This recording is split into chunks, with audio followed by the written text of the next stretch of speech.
Ya, puji Tuhan, selamat siang Ibu Bapak, Saudara semuanya. Apa kabar siang ini? Semua baik ya? Ya. Ini kayaknya duduk kita semua memilih di belakang, jadi kayak melingkar gini ya. Oke, iya.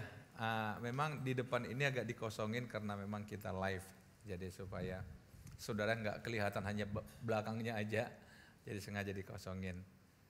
Ya, tapi di jam 2, jam 9 dan jam 5 sih nggak live, jadi kursi lebih penuh. Baik saudara, hari ini kita sudah ada di minggu pertama di bulan Juli, semester kedua.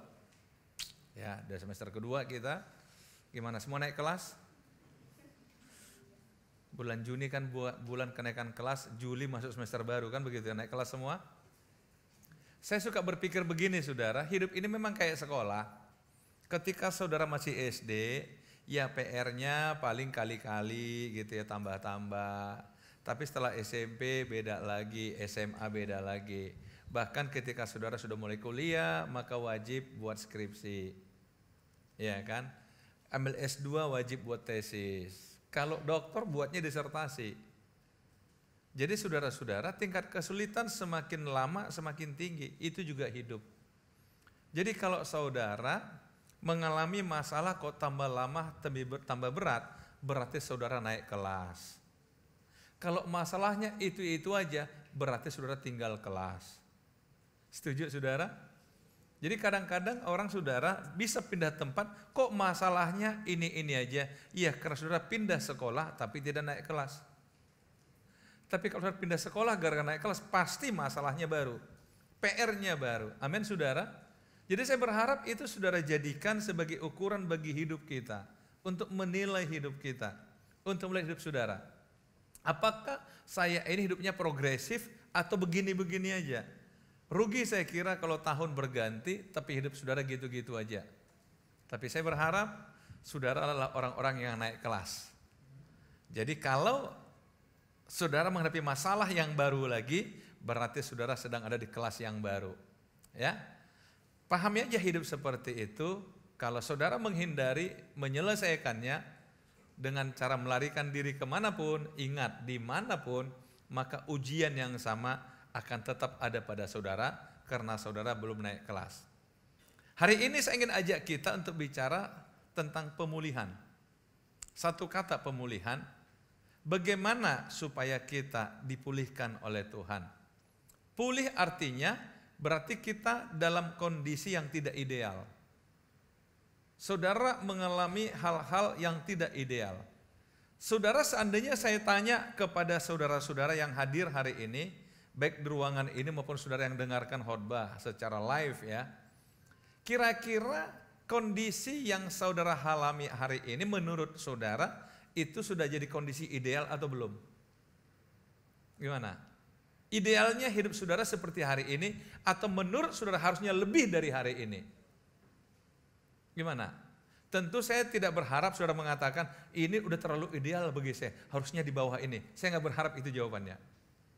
Tapi harapan saya adalah saudara berani mengatakan bahwa hidup saudara itu harusnya idealnya begini loh. Jadi kalau saya hari ini begini berarti saya belum ideal. Jadi saya kembali. Mengapa perlu pemulihan? Mengapa perlu doa pemulihan? Untuk menaikkan level kita, membawa kita pada kondisi ideal, kondisi yang seharusnya. Jadi kalau saudara mengalami kesusahan, mengalami kegelisahan, hidup dalam ketakutan, ketidaktenangan, itu bukan kondisi ideal yang Tuhan inginkan bagi hidup saudara. Bukan. Kalau saudara ada pada posisi yang tidak ideal itu, berarti kita perlu pemulihan. Pemulihan. Saudara, pemulihan saya masuk di sini, saya tidak akan bicara seperti yang banyak orang bicara pemulihan dari luka batin dan sebagainya, enggak. Tapi kita coba belajar dari kisah hidupnya Nehemia. Dari kitab Nabi Nehemia pasal 1. Riwayat Nehemia bin Hakalia pada bulan Kislev tahun ke-20 ketika aku ada di Puri Susan. Datanglah Hanani, salah seorang dari saudara-saudaraku dengan beberapa orang dari Yehuda. Aku menanyakan mereka tentang orang-orang Yahudi yang terluput, yang terhindar dari penawanan dan tentang Yerusalem. Saudara-saudara, lihat, datanglah Hanani, seorang dari saudara-saudaraku dengan beberapa orang dari Yehuda. Aku menanyakan mereka tentang orang-orang Yahudi yang terluput. Yang terluput artinya apa? Yang terhindar dari penawanan. Nehemia ini adalah salah satu dari tawanan perang yang dibawa ke kerajaan Media Persia. Makanya dikatakan dia ada di Puri Susan, di istana raja, di ibu kota Media Persia pada waktu itu. Nah, saudara-saudara tahu, Nehemia di sana bekerja cukup enak seharusnya. Karena dia juru minuman raja. Saudara tahu artinya juru minuman raja? Juru minuman di sini tidak berarti dia yang buat kopi, dia yang buat teh. Enggak. Tapi dia yang mengawasi semua orang yang membawa minuman kepada raja. Tugas ini bukan tugas ringan. Karena itu saudara, tidak pernah dirangkap pada masa itu juru minuman dan juru makanan. Masih ingat di zaman Yusuf? Ketika dia ketemu orang yang bermimpi dalam penjara, ada satu juru minuman, ada satu juru makanan. Masih ingat? Berarti tugas ini tugas yang tidak mudah. Harus dikerjakan dua orang. Hanya masalah mengatur konsumsi raja. Nah, jadi di sini saudara, Nehemia lah yang bertanggung jawab. Kalau seandainya ada orang dengan sengaja ingin meracun raja, kalau sampai kejadian itu tanggung jawab Nehemia. Nah, saudara-saudara, dia sudah pada posisi bagus, tentu dong kalau jadi bekerja secara raja, saya kira hidupnya pasti enak lah. Tapi yang menarik bagi saya adalah dia tetap peduli kepada bangsanya, kepada kotanya Yerusalem, kepada orang-orang yang terluput dari tawanan. Nah, kemudian ketika dia tanya Hanani tentang kondisi mereka, maka ketahuanlah kepada Nehemia bahwa orang-orang Yahudi yang terluput bahkan tentang Yerusalem tidak dalam kondisi ideal. Kenapa? Lihat, kata mereka kepadaku, orang-orang yang masih tinggal di daerah sana yang terhindar dari penawanan ada dalam kesukaran besar dan dalam keadaan tercela. Tembok Yerusalem telah terbongkar dan pintu-pintu gerbangnya telah terbakar. Perhatikan saudara, dalam kesukaran besar, dalam keadaan tercela. Orang-orang yang tinggal di Yerusalem, dalam kesukaran besar, dalam keadaan tercela. Karena tembok Yerusalem terbongkar habis, dibakar oleh musuh pada masa itu. Saudara-saudara, pada masa lalu, kerajaan-kerajaan itu minimal istana di mana ada kota itu dibentengi dengan tembok. Itu cara mereka untuk mengawal kota. Cara mereka untuk membentengi kota. Tetapi ketika Yerusalem tembok-temboknya hancur semua. Mengapa dikatakan tercela? Maaf, ini seumpama orang yang sudah tidak berpakaian. Dianggap seperti itu, tercela. Masa kota tanpa benteng? Akhirnya apa? Semua orang bebas melihat ke dalam. Semua orang bebas masuk ke dalam. Sehingga dikatakan tercela. Mereka dalam kesukaran besar. Saudara-saudara, saya kira setuju bahwa masalah politik akan berdampak ke masalah ekonomi. Jadi pada masa itu Israel di bawah kendali oleh kerajaan Media Persia. Itulah sebabnya orang-orang terbaik dibawa ke Puri Susan bekerja pada raja. Dan kemudian Yerusalem yang menjadi kota kebanggaan, yang di sana pernah dibangun istana termewah, di sana pernah dibangun bait Allah termewah oleh Salomo, tapi semua hancur berantakan. Makanya dikatakan bangsa kita dalam kesukaran besar, dalam kondisi tercela. Saudara-saudara, saya ingin tunjukkan di mana kira-kira posisinya Yerusalem, di mana Puri Susan itu. Saudara-saudara, yang ada garis ini yang merah keliling, ini adalah daerah kekuasaan Media Persia. Ya, semua. Termasuk Yerusalem di dalamnya. Jadi itulah sebabnya Nehemia dan beberapa orang-orang yang dianggap punya potensi dibawa dari Yerusalem sebagai tawanan perang ke Susan, ke Puri Susan. Ibu kota dari Persia, tempat istana ada. Disinilah posisinya Nehemia. Dan ketika Hanani datang ke sana, dia bertanya, bagaimana kondisi Yerusalem? Bisa dipahami saudara? Jadi walaupun Nehemia ada di sini, tapi hatinya ada di sini. Dan ketika dia dengar bahwa Yerusalem sedang tercela, sedang mengalami kesukaran, dia nggak bisa diam. Kalau saudara baca selanjutnya Alkitab, akhirnya Nehemia memberanikan diri menghadap raja untuk mohon izin.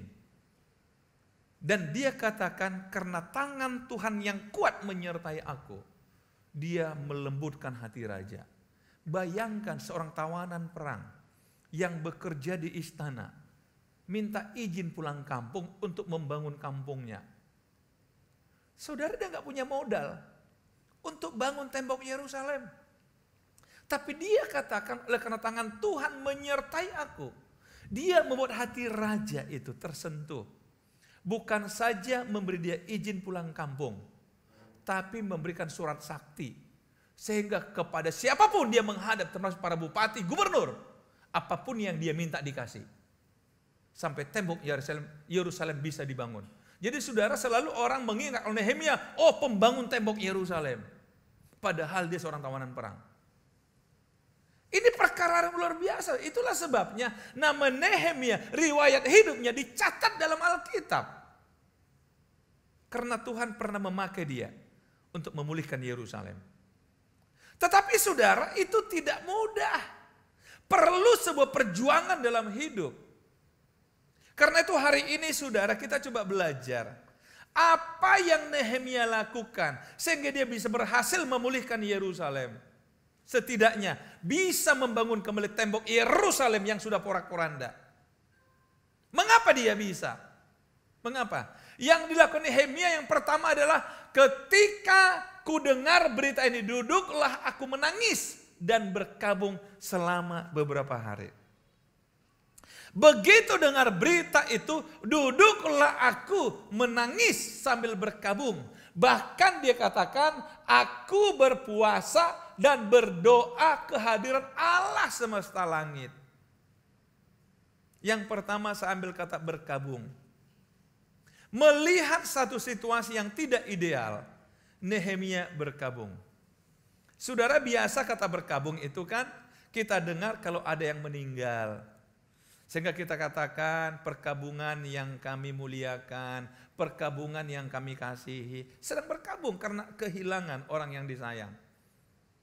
Kenapa? Karena ada ikatan emosional yang kuat dengan yang meninggal itu.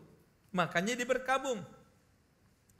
Sama ketika ku dengar berita ini, duduklah aku menangis dan berkabung selama beberapa hari. Artinya apa? Dia punya ikatan emosional dengan masalah yang terjadi di Yerusalem. Apa mau saya katakan pada kita pagi ini saudara, siang ini saudara? Kalau saudara merasa bukan pada posisi ideal, tangisilah situasi itu. Tangisi. Memang saudara kadang-kadang kan kita dengar nasihat begini, ya udah biasanya itu orang lain juga begitu kok. Iya.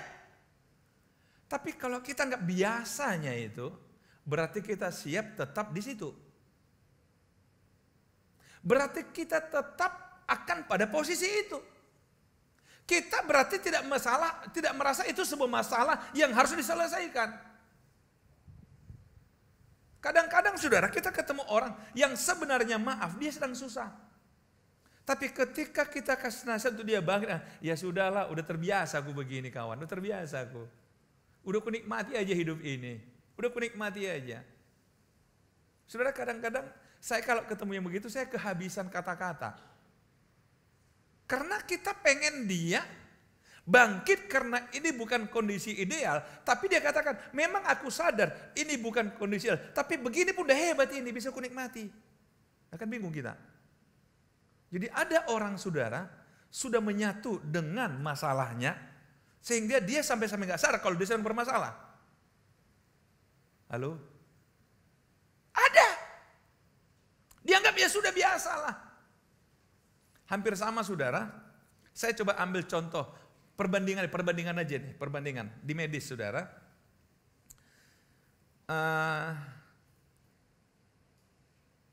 Sini ada dokter, takut salah saya.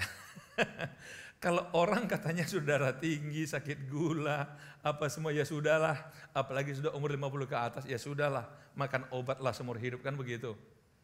Jadi jangan lagi minta sembuh lah katanya. Ya sudahlah. Artinya dia tidak lagi merasa dia sakit. Padahal bagi orang dia sedang sakit gula. Bagi dia enggak. Sehat, oh sehat. Makan obat? Enggak, biasa. Obat orang tua. Nah coba. Sudah merasa itu hal yang biasa. Ini perbandingan. Bukan berarti saya katakan, ayo berdoa kita semua yang sakit gula. Kan gitu kan. Bukan ke situ arah saya. Perbandingan aja. Dalam hidup ini, ketika saudara merasa tidak pada posisi ideal, saudara merasa itu masalah enggak? Harusnya iya. Harusnya berkabung dengan kondisi itu. Harusnya mulai mengatakan saya enggak mau pada posisi ini. Saya sedih pada posisi ini. Saya enggak mau begini terus. Dan kemudian berpuasa. Berpuasa. Kenapa harus berdoa, berpuasa, berkabung, menangis? Ini satu bukti bahwa Nehemia, dia tahu yang bisa kulakukan hanyalah mengadu kepada Tuhan. Saudara mungkin bertanya, kenapa orang berpuasa? Yesus sendiri mengatakan begini, yang seperti ini tidak cukup hanya doa, harus dengan puasa. Artinya apa? Itu menunjukkan sebuah komitmen kepada Tuhan. Bahwa saya siap melepaskan segala kekuatan saya supaya kekuatan Tuhan yang bekerja dalam hidup saya. Karena orang puasa kan lemas saudara. Tapi dia berharap kekuatan saya sudah enggak ada, saya ingin kekuatan Tuhan.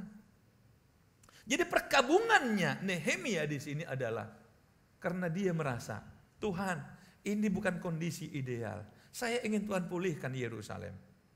Dia menangis, dia berkabung. Saya berharap saudara, kalau saudara punya masalah, punya pergumulan, jadikan itu sesuatu yang serius untuk disampaikan kepada Tuhan. Amin saudara? Amin. Nah yang kedua, apa yang Nehemia lakukan?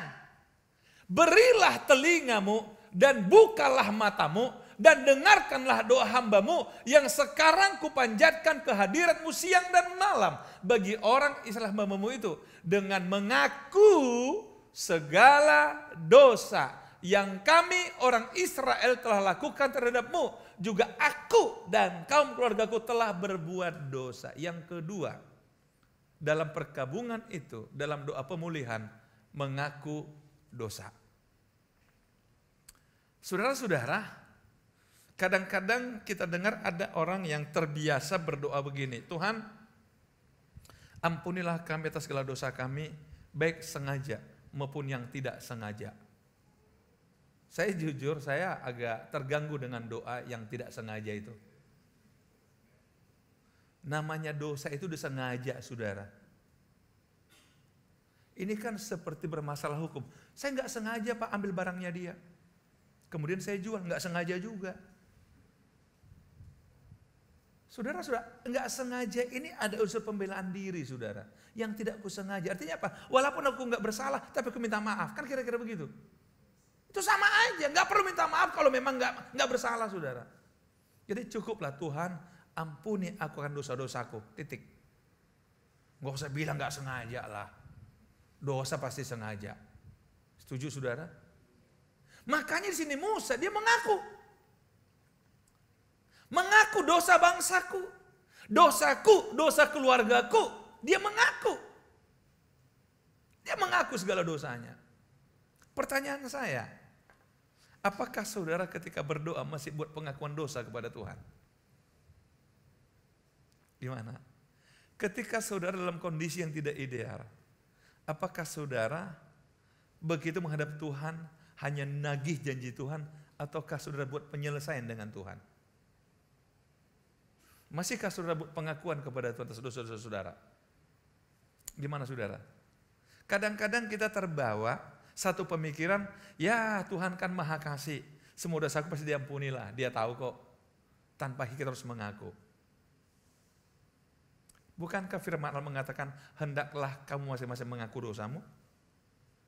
Nah ini yang dikatakan Nehemia, ampunilah kami, ampuni bangsa kami, ampuni aku, ampuni keluarga yang berbuat dosa kepadamu. Dia mengaku sebagai orang berdosa, dia mengakui dosanya. Artinya begini saudara, Nehemia sadar, dicerai beraikannya bangsa itu karena bangsa itu berdosa pada Tuhan. Karena mereka meninggalkan Tuhan, karena mereka tidak peduli pada Tuhan, makanya akibatnya mereka terima.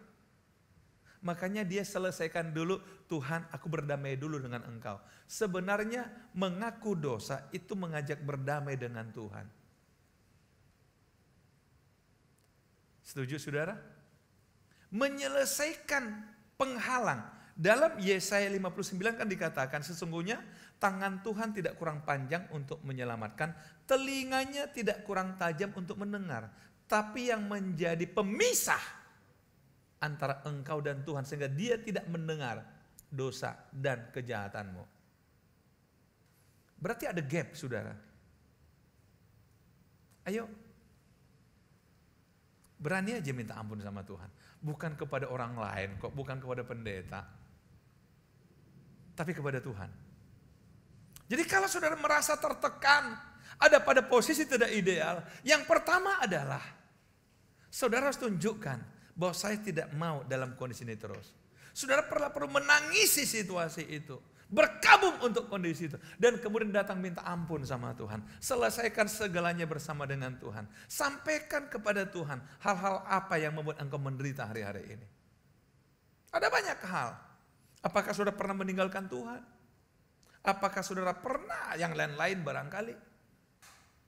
Supaya Tuhan pulihkan. Yang ketiga, apa yang Nehemia lakukan? Ingatlah akan firman yang kau pesan kepada Musa, hambamu itu, yakni bila kamu berubah setia, kamu akan kucerai beraikan di antara bangsa-bangsa. Yang saya katakan tadi, betul? Tetapi bila kamu berbalik kepadaku dan tetap mengikuti perintah-perintah serta melakukannya, maka perhatikan, sekalipun orang-orang buanganmu ada di ujung langit, akan kukumpulkan mereka, akan kupulihkan mereka kembali, dan kubawa ke tempat yang telah kupilih untuk membuat namaku diam di sana. Jadi walaupun kita sedang kena akibat dosa, menjadi kondisi yang bermasalah, dalam kondisi yang bermasalah, tetapi kalau kamu berbalik kepadaku, artinya apa? Kembali kepada Tuhan. Yang tadinya nggak peduli dengan Tuhan, sehingga kita terjebak pada kondisi tidak ideal, kembali kepada Tuhan. Kembali kepada Tuhan. Amin saudara. Kembalilah kepada Tuhan, maka aku akan memulihkan engkau. Aku akan mengumpulkan engkau kembali. Aku akan mengembalikan kondisi ideal kepada engkau. Kalau engkau kembali kepadaku. 3 hal ini saudara, mari kita belajar. Mari kita belajar. Supaya kita tidak kehilangan damai, tidak kehilangan sukacita, tidak kehilangan kesempatan-kesempatan untuk hidup dalam berkat Tuhan.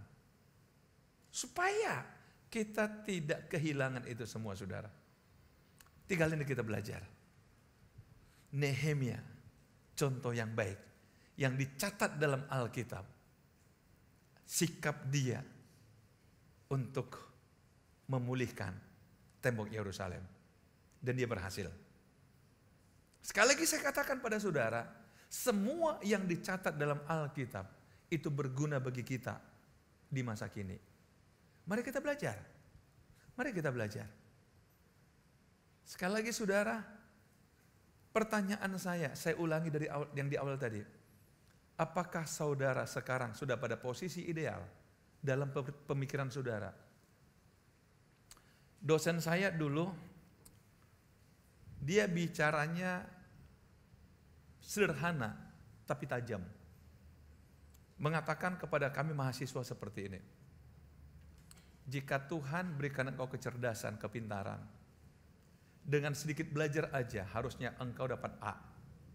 Tapi karena engkau malas, engkau dapat B, engkau berdosa pada Tuhan yang memberikan kemampuan kepada engkau. Lihat orang, kemampuannya terbatas. Dia harus berjuang mati-matian hanya dapat B. Sementara Anda harusnya bisa dapat A. Tapi Anda gak serius dengan hidup, engkau dapat B. Engkau berdosa pada Tuhan yang memberikan engkau kemampuan. Izinkan saya mengatakan kepada saudara siang hari ini, kalau ternyata seharusnya ibu bapak, saudara-saudara bisa lebih dari hari ini, tapi karena ibu bapak tidak serius dengan hidup, engkau pada posisi sekarang, engkau mengecewakan Tuhan yang memberikan engkau lebih daripada yang lain.